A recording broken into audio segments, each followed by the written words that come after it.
கிராமத்துல உப்பு விற்கிற வியாபாரி ஒருவர் வாழ்ந்து வந்தாரு. உப்பு எல்லாம் பக்கத்து கிராமத்துல விற்கிறதுக்காக அதை எடுத்து செல்ல ஒரு கழுதை வச்சிருந்தாரு. ஒரு நாள் 2 பேரும் ஓடைய கடக்கும் போது தவறுதலா தண்ணியில விழுந்துடுறாங்க. கழுதை மேல இருந்த உப்பு கரைந்ததுனால எடை குறைஞ்சது. அதனால சந்தோஷமா ஓடைய கடந்து போனது. இதே மாதிரி இன்னொரு நாளும் ஓடைய கடக்கும் போது கழுதை வேணும்னே தண்ணியில விழுந்தது.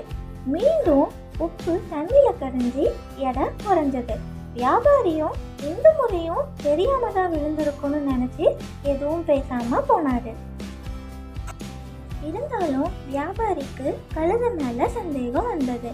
அதனால இந்த முறை உப்புக்கு பதிலா பஞ்சு மூட்டைய ஏற்றி வச்சான். இந்த முறையும் ஓடைய கடக்கும் போது வேணும்னே தண்ணியில விழுந்தது. ஆனா கழுதைக்கோ அது பஞ்சு மூட்டைன்னு தெரியல.